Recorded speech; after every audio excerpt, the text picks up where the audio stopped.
Chapter 15. Startling News. "When we get home," said George, her jaw set firmly, "I'm going to have it out with Ross and Audrey Monteith.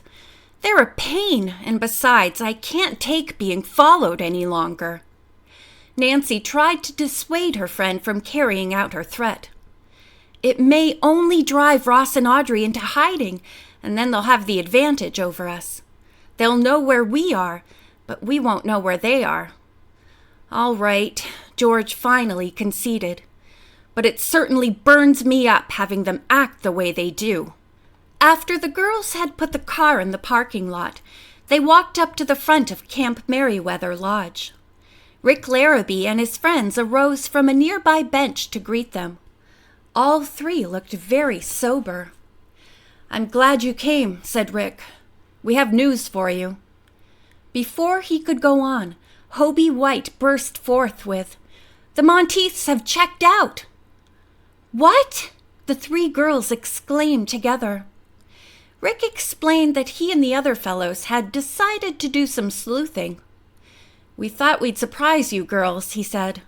"To our amazement, we learned that the Monteiths had packed their bags and left Merriweather before breakfast." "Where did they go?" Nancy asked quickly. Rick shrugged. "I asked the clerk if he knew where. All he could tell me was that the Monteiths had asked that their mail be forwarded to a post office box in New York City." "And that sounds zany to me," said Hobie. "The Monteiths have been here for 2 weeks. The clerks say they haven't received one piece of mail." "That does look suspicious," Nancy agreed. "It wouldn't surprise me if the Monteiths have moved to another hotel in this area, or more likely to a private home and perhaps under an assumed name." "What about their car license?" Bess asked. "Wouldn't that give them away?" Nancy smiled and said, "When I phoned the police this morning, they told me the car which the Monteiths are driving is registered in the name of Frank Templar." "So they are using an assumed name," George cried out. "I knew they were phonies from the start." "Not so fast," said Nancy. "The Monteiths might have borrowed the car from Mr. Frank Templar."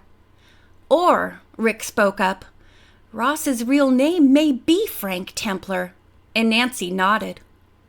Rick now told the girls his other bit of news.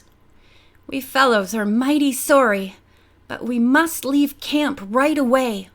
"Now?" asked Bess, genuinely sorry to hear this. Nancy and George were too. "I'm afraid so," Rick answered. "A little while ago I had word that my father is very ill. Mother wants me to come home. I told Hobie it wasn't necessary for him to drive me there, that I'd take the train. But I insisted," said Hobie. "We're leaving in a little while. I hope you girls get your mystery solved. Lots of luck." Nancy thanked Rick for all the help he had given her. She and the other girls said they hoped Mr. Larrabee would have a speedy recovery. Hobie's car was parked not far from the hotel entrance. The whole group now walked over to it, and the boys climbed aboard. Goodbyes were said, and the girls waved as the car went down the driveway and out the entrance gate. "They're 3 nice fellows," George remarked, as the girls went into the lodge and took the elevator to their rooms. Nancy and Bess agreed, and Bess added, "This mystery is going to get dangerous. I just have a hunch. We need some boys to help us. I'm glad Ned and Bert and Dave are coming." Nancy laughed. "Danger or no danger," she said, "I'm glad they're coming too." After she had showered and dressed, the young sleuth sat in deep thought for some time. What should she do next? Suddenly, her puzzled mood changed. "I know what I'll do," she told herself. "I'll call Dad. He'll give me some good advice." It had been arranged at home that while Nancy was on vacation with Bess and George, her father would live at his club. Their housekeeper, Hannah Gruen, was going to visit relatives. Mrs. Gruen had lived with the Drews for many years and had helped to rear Nancy, whose mother had passed away when Nancy was only 3 years old. Nancy stuck her head into the adjoining room and told the girls she was going downstairs to a private phone booth and put in a long-distance call to her father. Soon she had the club on the wire and asked for Mr. Drew. Hoping fervently that he would be there, Nancy held the receiver and tapped one foot in nervous anticipation. A few moments later, she was delighted to hear a deep-sounding voice say, "Hello, Nancy dear." "Dad!" his daughter cried happily. "I'm so glad you were in. Dad, I'm full of problems and I need your advice." Carson Drew chuckled. "Shall I have my dinner sent here and eat it while you talk?" he teased. "But seriously, tell me first how you are and then I'll listen to your problems. I'm sure they involve some mystery." Nancy said she was feeling fine, then launched into the story of the stagecoach mystery and the various setbacks she had had.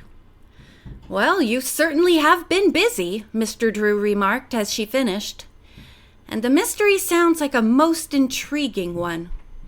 Now, what is it exactly you want me to help you with?" "Tell me first, am I on the right track in the way I've gone about this?" the young sleuth asked. "I'd say you are," the lawyer replied. "And I think your surmises so far have probably been correct. So go on with your digging operations. But if I were you, before I did any more of it, I'd try to find out who the former owners or tenants of the Zucker property were. Perhaps they can give you some clue as to where the stagecoach might have been buried."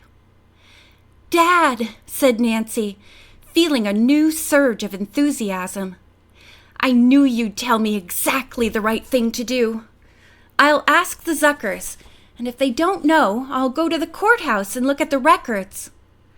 "I wish I could come up there and help you," said Mr. Drew. "But I'm deep in problems of my own here on a case. I must own up, though, I'm getting lonesome. Don't let that case of yours take too long to solve." "Dad, I miss you very much, too," said Nancy. "I'll speed things up and get home as fast as I can." When Nancy met Bess and George for dinner, both cousins remarked that Nancy seemed very refreshed and gay. Chuckling, she told them why. "Tomorrow morning we'll go to see the Zuckers. I have a strange feeling that I've sort of turned the corner in this mystery." "Thank goodness," said Bess. "Nancy, I was beginning to worry about you." Fortunately, the Zuckers had a complete list of the former owners of the farm, starting with the man from whom Abner Langstreet had rented it. "But only 2 of these people are alive now," Morton said. "One is elderly Mr. Hanson, who lives in a government home for war veterans outside Francisville. The other is Mrs. Stryker, who is much younger. She's the widow of the man who owned this place just before we bought it. He was killed on that hill," he pointed, "when a tractor overturned on him." "How dreadful," Bess murmured. Nancy said the girls would go immediately to interview these people and then perhaps come back to do some digging. Morton Zucker told them he had done a little more work up near the knoll the evening before, but had found nothing. "See you later," Nancy called, as she started the car's motor. She drove directly to the veterans' home. Mr. Hanson, old and feeble, was delighted to learn he had callers. Once he started to talk, there was no stopping him. It soon became evident that while he could recall vividly events which had happened a long time ago, he was very hazy about the days when he had lived on the farm. "I'm not learning anything about the stagecoach," Nancy thought. Finally, she gave up, arose, and said the girls must leave. Mr. Hanson tried his best to keep them from going, as he said he had much more to tell. But they felt sure he had never unearthed anything on the farm property. "We've enjoyed talking with you very much," said Nancy politely. The girls left and went directly to Mrs. Stryker's home in Francisville. Nancy apologized for the intrusion and the necessity of having to talk about the woman's late husband. A tear rolled down Mrs. Stryker's face, but she said it was all right, then asked how she could help the girls. To Nancy's questions, the woman replied that she felt sure nothing large was buried on any part of the property, except perhaps on the wooded knoll, the only unplowed area on the farm. "My dear husband was an excellent farmer," she said. "He plowed deep and kept every inch of the soil under fine cultivation. If he had ever come across anything worth mentioning, I know he would have told me." "Then I'm probably entirely wrong in my guess that something valuable may be on the property," said Nancy. She thanked Mrs. Stryker for giving them the information she had, and was about to leave when the woman said, "You're the second person within 24 hours to come inquiring about the Zucker property." Nancy stopped short in amazement. "Really?" she said. "Would you mind telling me who the other person was?" "It was a man," Mrs. Stryker answered. "He said his name was Frank Templar." Nancy and her friends were startled. Quickly, Nancy asked for a description of Frank Templar.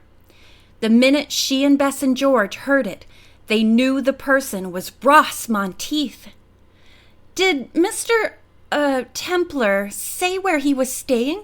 Nancy inquired eagerly. "Well, not exactly," said Mrs. Stryker, "but I gathered it was somewhere in this area. Do you know Mr. Templar?" "I think so," said Nancy. "Only I know him by another name. That's why I'm so interested to find out about him." "Something else he said may help you," Mrs. Stryker went on.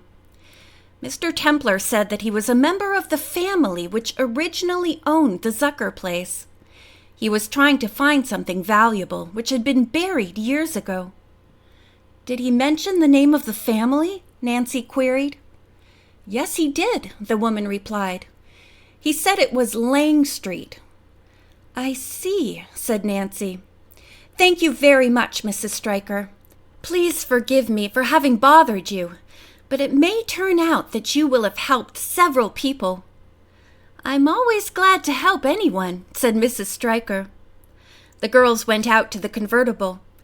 As soon as they were seated in it, George asked Nancy what she thought of this latest bit of information. "It's terrific," the young sleuth said. "Apparently Mr. Templar doesn't know that Abner Langstreet never owned the Zucker farm, but only rented it." "That's right," said George. "So Ross isn't a descendant. He's only pretending to be so he can claim any fortune found on the place." "Sounds like him," Bess remarked, and added, "Where are you going now, Nancy?" "To Mrs. Strook's and ask her about the Langstreet family tree." The elderly woman was amazed at Nancy's information. "I never heard of anyone in our family named Monteith or Templar either." Nancy suggested that it was possible Mr. Abner Langstreet had married after disappearing from Francisville. "Then why didn't any relatives show up at the time of his death?" the elderly woman argued. "That's exactly what I'm wondering," Nancy said. End of chapter 15.